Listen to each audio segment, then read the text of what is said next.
इस कहानी के शुरुआत में हमें एक ऐसी लड़की को दिखाया गया जो वो बुरी तरह से डरी हुई थी। दरअसल उसने अपने गोदाम में कुछ ऐसा देख ली थी जिससे उसकी होश हवास गायब हो चुके थे। एक घर में मालिक की बिल्ली को बहुत ही ब्रूटल तरीके से उसकी जान ले ली गई थी। चौंका देने वाली बात तो यह था कि ये काम किसी इंसान का नहीं बल्कि एक रोबोट कर रहा था। इस रोबोट को बनाने वाला इंसान एक साइंटिस्ट होता है जिसका नाम एडन था। यहाँ पर पता चला कि एडन के बेटे की एक हादसे में मौत हो गई थी जिसकी गम से वो बाहर ही नहीं निकल पा रहा था, लेकिन वो अपने बेटे की याद में अपनी ही खूबियों को अपने काम में इस्तेमाल करते हुए इस रोबोट को क्रिएट कर डाला। यहाँ तक कि उस रोबोट को उसने अपने बेटे का ही नाम दे दिया, यानी कि रॉबिन, जो इस फिल्म का नाम भी यही है। अब जैसे उसने देखा कि रोबोट का हाथ हिल रहा है तो हैरान होने के साथ साथ काफी खुश भी हो जाता है। उसने उस रोबोट को रॉबिन की तरह ही अपनाया। उसे देखकर ऐसा लग रहा था कि जैसे उसकी जिंदगी में रॉबिन जैसा कोई आ गया है, उसकी जिंदगी में जैसे रौनक सा आ गया है। लेकिन उसे कहाँ पता था ये जो उसने बनाया हुआ है वो मशीन होने के साथ साथ इंसानों की तरह ही सोचने लग गई है, जिसके अंजाम बहुत ही बुरे होने वाले हैं। क्योंकि अब जाहिर सी बात है कि उसके अंदर इमोशंस के साथ जज्बात भी हैं। रॉबिन उस बिल्ली को इसलिए मारा था क्योंकि उसे लग रहा था कि एडन जिसने उसे बनाया उसका प्यार बिल्ली में बट रहा है। उसे यह चीज अच्छी ना लगी क्योंकि उससे उसे जलन हो रही थी, इसीलिए उसने अपने रास्ते से बिल्ली को ही हटा डाला ताकि एडन का प्यार सिर्फ उसे ही मिलता रहे। इसके बाद यहाँ से सीन शिफ्ट होकर हमें एक लड़का जिसका नाम लियो था उसे दिखाया गया, जो पिछले 5 सालों से एक लड़की के साथ था। दोनों एक दूसरे को पसंद भी करते थे और आज लियो उसे शादी के लिए प्रपोज करता है। यह सुनकर उसकी दोस्त खुशी से पागल हो गई, लेकिन वो यह जानती थी कि लियो के ऊपर एक बहुत भारी कर्ज है और कर्ज लेने वाले एनी टाइम उस पर नजर गड़ाए हुए हैं। अब जब उसकी दोस्त लियो से उसके काम के बारे में पूछती है तो वो उसकी बात को टालते हुए कहने लगा कि मैं अब तुम्हें अपनी बहुत ही करीबी दोस्त से मिलवाने वाला हूँ, जो वो शख्स कोई और नहीं बल्कि एडन ही निकला। वो दरअसल लियो का अंकल था जिसके घर पर ये दोनों बहुत ही जल्द पहुँच भी जाते हैं। इनके बातों के दौरान एडन ने बताया कि कुछ साल पहले एक सड़क हादसे में मेरी याददाश्त कमजोर हो गई है। इसी वजह से जब लियो अपने अंकल यानी एडन के पास गया तो एडन उसे काफी देर से पहचाना था। अब बूढ़े होने की वजह से उसे ठीक से चला भी नहीं जा रहा था, इसीलिए लियो की दोस्त एडन को सहारा देकर घर के अंदर लेकर चली जाती है और यह सारा कुछ ऊपर खड़ा हुआ वो रोबोट देख रहा था। अब लियो सीढ़ियों के पास लगा हुआ तस्वीरों को देखे जा रहा था कि तभी अचानक उसे अपने खिड़की के पीछे से एक जोरदार दहाड़ की तरह आवाज आई। उसने हैरान होते हुए फौरन वहां पर जब जाकर देखने की कोशिश की तो उसे वहां एक पर्दे के पीछे एक छोटे बच्चे की परछाई को देखता है। लेकिन जब उसने दरवाजा जैसे ही खोला तो बच्चा वहां से गायब हो चुका था, जैसे वहां पर कोई भी नहीं था। अब जैसे ही वो बाहर की तरफ आया तो फायरप्लेस के पास एक अजीब से रोबोट को बैठा हुआ देखता है। उसे देखकर लियो को काफी हैरानी तो हुआ, लेकिन उतनी ही देर में उसकी दोस्त भी वहां पर आ गई, जो वो भी हैरानी से उसे देखे जा रही थी। उसी टाइम एडन भी वहां आ गया था। वो फक्र के साथ उन दोनों को बताने लग जाता है कि ये रॉबिन नाम का एक रोबोट है जिसे मैंने ही बनाया है और ये बहुत ही कमाल का रोबोट है। अब उसने रॉबिन की खासियत दिखाने के लिए सभी को बाहर जाने को कहा और दरवाजा बंद करने को कहा, लेकिन जब लियो की दोस्त दरवाजे पर 3 बार नॉक करने के बाद अंदर आई तो वहां से रोबोट गायब हो चुका था। अब यह देखकर लियो को लगने लगा कि जैसे घर में और कोई भी मौजूद है, लेकिन एडन की मेड ने उसे यकीन दिलाते हुए कहा कि हम चारों के अलावा और कोई नहीं है। अब कुछ देर के बाद एडन आराम करने के लिए चला जाता है। मेड उन दोनों से बातें करने बैठ जाती है। वो उन्हें कहने लग जाती है कि मुझे एडन की हमेशा फिक्र होती रहती है। जब से उसका बेटा गुजरा हुआ है तब से एडन की बर्ताव कुछ अजीब अजीब सा लगने लग गया है और मैं उसकी फिक्र बिल्कुल अपने बाप की तरह ही करती हूँ। अगली सुबह पता चला कि मेड अपने काम पर ही नहीं आई। यह बात काफी हैरान कर देने वाली थी क्योंकि इतने सालों में ऐसा पहली बार हुआ था कि उसने बिना बताए ही छुट्टी मार दी है। इस बात से एडन को फिक्र होने लग जाती है। तभी उसने रॉबिन को देखा जिसके चेहरे पर खून लगा हुआ था। उसे कुछ गड़बड़ लगा। उससे डायरेक्ट पूछते हुए उसे डर सा महसूस होने लग गया, इसीलिए वो किसी बहाने से रॉबिन को लेकर गोदाम में चला गया। जब उसने रोबोट की जांच की तो उसमें से मेड के कपड़ों के टुकड़े मिले। यह देखने के बाद तो एडन को बहुत ही गुस्सा आ गया। उसने चिल्लाते हुए रॉबिन से पूछने लग गया कि क्या ये हरकत तुम्हारी है? तुमने मेड को मार डाला है? लेकिन उसका कोई जवाब नहीं आ रहा था। वो बिल्कुल खामोश था। उसकी खामोशी में ही एडन को जवाब मिल गया था। वो समझ जाता है कि ये सारा का सारा काम इसी का किया धरा है, इसीलिए अब वो रॉबिन को बंद करने का फैसला कर लेता है। वो गुस्से में रॉबिन की बैटरी को निकालकर वहां से चला जाता है, लेकिन उसे कहाँ पता था कि वो रोबोट तो बिना बैटरी का भी एक्टिवेट हो जाएगा। उसी रात जब गहरी नींद में सब सो रहे थे और घर में अंधेरा छाया हुआ था, तो लियो पूरे घर में घूमने लग गया, क्योंकि उसका यहाँ आने का मकसद सिर्फ एडन के घर में छुपाए हुए खजाने की तिजोरी और पैसों का सुराग ढूंढना था, जिन्हें वो चुरा लेने के बारे में सोच रहा था, ताकि वो उन पैसों से अपने कर्ज को चूकता कर सके। वो यहाँ पर बहुत ही छानबीन करता तो है, लेकिन उसके हाथ कुछ भी नहीं लगता, इसीलिए वो मायूस होकर वापस लौट जाता है। अगली सुबह एडन गोदाम में जाता है ताकि वो रोबोट को चेक कर सके, लेकिन हैरान कर देने वाली बात तो यह था कि वहाँ पर रोबोट था ही नहीं। इसीलिए वो घर वापस आ जाता है कि तभी अपने घर में ऊपर से पियानो की आवाज आती हुई सुनाई देती है। उसने जब जाकर चेक किया तो वो रोबोट को देखता है जो शीशे के सामने खड़ा होकर बार बार अपने पलकों को झपकाए जा रहा था। ऐसा लग रहा था कि जैसे वो रोबोट इंसानों की नकल उतारने की कोशिश कर रहा है। एडन जब उसकी जांच किया तो उसके होश ही उड़ गए। वो यह सोचकर परेशानी में आ गया कि आखिर ये रोबोट कैसे बिना बैटरी और पावर के चल पा रहा है। आज के रात में भी लियो दोबारा से तिजोरी की तलाश में घर में घूमने लगा। अब की बार वो ऊपर वाले कमरे में जाता है जहाँ एक बक्सा अपने आप ही खुल जाता है। उसने अपना जब चेक किया तो उसमें कुछ पुराने खिलौने पड़े हुए थे, जिनसे कभी एडन का बेटा खेला किया करता था। इसके अलावा बक्से में कुछ भी कीमती नहीं था। इससे पहले कि वो आगे बढ़ता तभी वहाँ एडन आ गया, जो अचानक से लियो को पकड़ लेता है और उनसे इन सब चीजों से रोकने के लिए कहता है। उसे समझाकर सब कुछ जब शांत हो जाता है तब एडन से लियो उसके बेटे की मौत के बारे में पूछता है। जवाब में एडन कहता है कि मैं तो शहर से बाहर था, जब मैं वापस लौटा तो मुझे मेरे बेटे की खबर मिली। कुछ लोगों का कहना था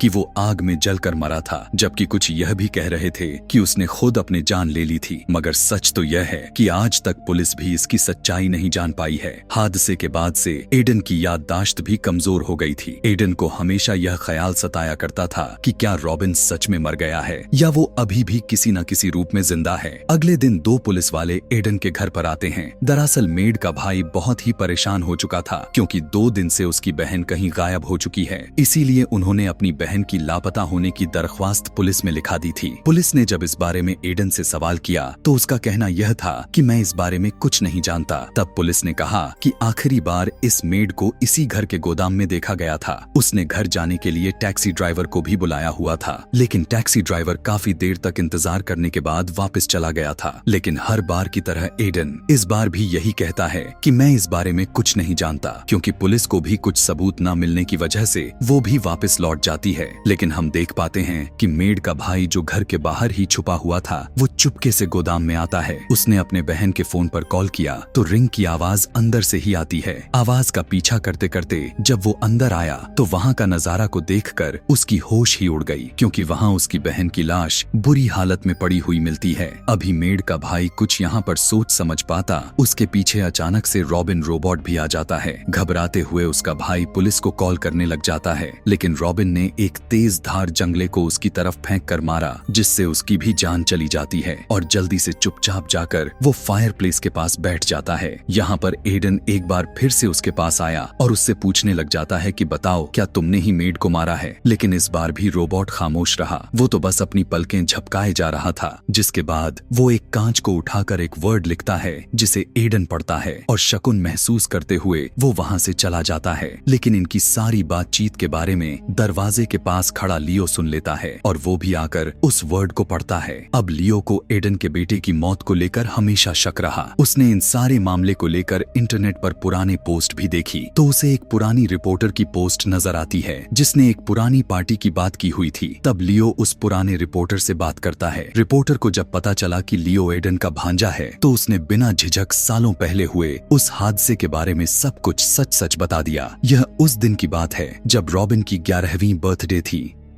एडन ने उसके लिए काफी बड़ी पार्टी रखी थी, पर उसके कुछ शरारत करने के लिए उसे कुछ देर के लिए अपने नीचे बेसमेंट में बंद कर दिया। फिर कुछ देर टाइम गुजर जाने के बाद उसे बाहर निकाल लिया था। लेकिन जब वो बाहर आया तो उसकी बर्ताव काफी अजीब सा हो गया था। वो बहुत ही खतरनाक बन गया था। ऐसा लग रहा था कि जैसे वो पहले वाला बच्चा नहीं रहा। अचानक खून का प्यासा बनते हुए पार्टी में आए सभी लोगों पर हमला कर दिया। ऐसे ही सभी के सभी मेहमान बेवजह मारे गए। बस एडन और रिपोर्टर ही थे जो किसी किसी तरह से जिंदा बचे हुए थे। जब रॉबिन ने अपनी मां पर हमला किया तो पीछे से एक गोली चली थी जिससे रॉबिन की जान चली गई। रिपोर्टर ने बताता है कि वो गोली और ने नहीं बल्कि खुद एडन ने ही चला दी थी। अब क्योंकि उसे एडन का नाम खराब हो सकता था तो इस चीज से बचने के लिए पुलिस को पैसे देकर इस मैटर को यहीं पर दबा दिया। सच्चाई जानने के बाद तो लियो के होश ही उड़ जाते हैं। उसे यकीन ही नहीं हो पा रहा था कि आखिर यह सब कुछ भी हो सकता था। तभी उसकी दोस्त भी आ जाती है जो गुस्से में लियो पर चिल्लाती है क्योंकि उसने लियो का फोन देख लिया था जिस पर कर्ज लेने वालों की मैसेजेस आ रहे थे।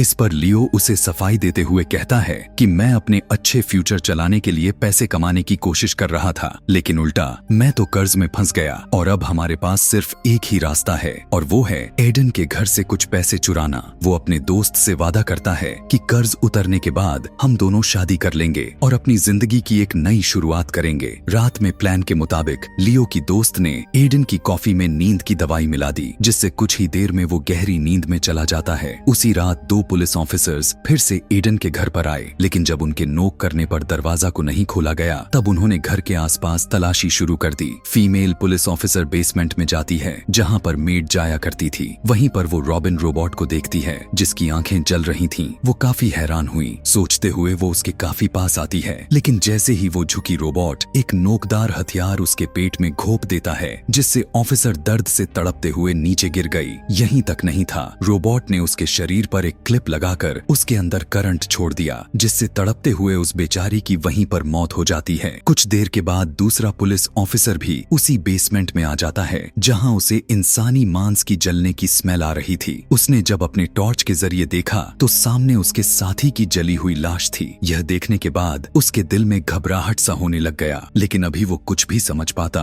उसके पीछे रोबोट आ जाता है। उसने अचानक से ऑफिसर पे भी चाकू से हमला कर दिया, फिर उसके चेहरे पर जलता हुआ फ्लेम थ्रोअर को छोड़ दिया जिससे इस ऑफिसर की भी वहां पर मौत हो जाती है। उधर लियो और उसकी दोस्त कमरे में अलमारी और तिजोरी को ढूंढ रहे थे। लियो की दोस्त को यहाँ का फर्श अजीब लगा। उसने जैसे ही मैट को खिसकाई तो नीचे उसे एक खुफिया बेसमेंट मिलता है जिसे देखकर लियो काफी खुश हो जाता है। यह देखकर पहले उसकी दोस्त घबराती है, लेकिन फिर वो भी उसके पीछे पीछे नीचे उतर जाती है, लेकिन इस बात से अनजान थे कि यह सब कुछ रोबोट देखे जा रहा है। नीचे आकर उन्होंने देखा कि यहाँ पर बहुत सारे शराब की बॉटल्स रखी गई थीं, लेकिन लियो की नजर शराब से ज्यादा तिजोरी को ढूंढने में थी कि उसके अंदर कीमती चीजें होंगी कि तभी अचानक उन्हें अपने पीछे किसी की आहट महसूस हुआ। इन्होंने पीछे मुड़कर तो देखा मगर वहाँ पर कोई नहीं था। अब लियो तो आगे बढ़ गया, लेकिन उसकी दोस्त यहीं पर रुक गई ताकि दूसरी बार देख सके कि यहाँ कौन है। अब यहाँ पर वो अपने चेहरे को आगे करते हुए फिर से देखा तो उसके सामने खून से भरा हुआ रोबोट खड़ा था। यह देखने के बाद तो वो जोर से चीख मार देती है और जल्दी से वहाँ से भाग जाती है, जहाँ एक बार फिर वो लियो से आकर मिल जाती है। भागते भागते ये एक ऐसी जगह पर पहुंच जाते हैं जहां आकर इनकी तलाश खत्म हो जाती है क्योंकि इनकी तिजोरी पड़ी हुई मिल जाती है जिसे देखकर दोनों काफी ज्यादा ही खुश हो जाते हैं।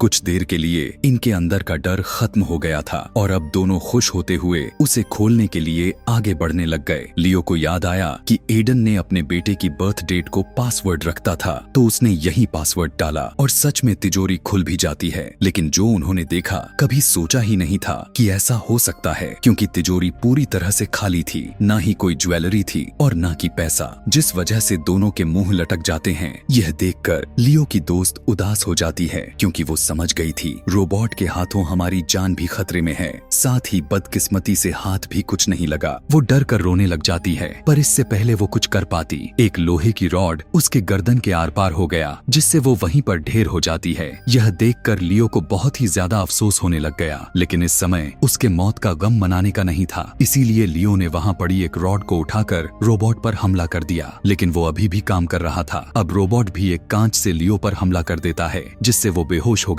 उसे जब होश आती है तो खुद को एक चेयर पर बंधा हुआ पाता है। अब ये वही बेसमेंट थी जहाँ कभी रॉबिन को बंद किया गया था। हैरान कर देने वाली बात तो यह था कि उसकी आवाज में रॉबिन की आत्म की परछाई नजर आ रही थी। वो यहाँ पर अपने बचपन के बारे में बताने लग जाता है कि कैसे मेरी माँ मेरी छोटी सी छोटी बात पर यहाँ कैद कर दिया करती थी। हर झूठ पर, हर शरारत पर उसे बहुत ही बुरी सजा मिलती थी। अब रोबोट लियो से पूछने लगता है कि तुम यहाँ एडन के घर क्यों आए हो और किस मकसद के लिए यहाँ आए हो। तब तब लियो झूठ बोलते हुए कह देता है कि मैं तो बस वैसे ही उससे मिलने के लिए आया था। यह सुनकर रोबोट ने उसे नेल गन मारकर उसे सजा दी, जबकि दूसरी बार भी सच न बोलने पर उसे सजा मिला और उसे एक बार और दर्द सहना पड़ा। फिर तीसरी बार जब उसे दर्द बर्दाश्त नहीं हुआ तो उसने आखिरी शब्द को कुछ एक्सेप्ट कर लिया। वो कहने लगा कि हाँ, मैं सच में एडन का भांजा नहीं हूँ, मैंने तो बस उसके कमजोर याददाश्त का फायदा उठाया ताकि उसके घर में घुसकर उसके सारे पैसे को चुरा सकूं। अब लियो खुद को ही कसूरवार समझ रहा था, अपने दोस्त के मौत का जिम्मेवार भी खुद को ही कह रहा था। तभी लियो एक किल को खींचकर अपना रस्सी काटना शुरू कर देता है। रोबोट उसकी बातों पर यकीन नहीं कर रहा था। नेल गन से सजा देने के लिए जैसे ही आगे बढ़ा तभी लियो रस्सी को खोलकर फौरन से उठ खड़ा हो गया। वो रोबोट को धक्का मारकर नीचे गिरा देता है। अब वो नेल गन उठाकर रोबोट को खत्म करने ही वाला था कि तभी पीछे से एडन ने गोली चला दी, जिससे लियो की मौत हो जाती है। असल में एडन सब कुछ जान चुका था कि अब उसके बेटे की आत्मा पूरी तरह से रोबोट में समा चुकी है, इसीलिए वो किसी से भी अपने बेटे को नुकसान पहुंचाने नहीं दे सकता था, इस डर से कि कहीं फिर से मेरे बेटे को कोई मुझसे अलग ना कर दे। इसीलिए वो एक बार फिर से अपने बेटे को ठीक करके पहले जैसा बना देता है, यानी अब पूरी तरह से यह रोबोट उसके बेटे की रूप में एक नई जिंदगी की शुरुआत करता है। और अगर किसी ने भी उनके बीच में आने की कोशिश की या फिर रोबोट को किसी भी तरह का नुकसान पहुंचाने की कोशिश की तो इस पागल एडन के साथ साथ ये सनकी रोबोट उसे नहीं छोड़ने वाले। और इसी के साथ ही इस मूवी को भी यहीं पर खत्म कर दिया जाता है। ऐसी ही और भी मूवी एक्सप्लेनेशन वीडियोस देखने के लिए कमेंट में नेक्स्ट लिखना ना भूलें। Thanks for watching.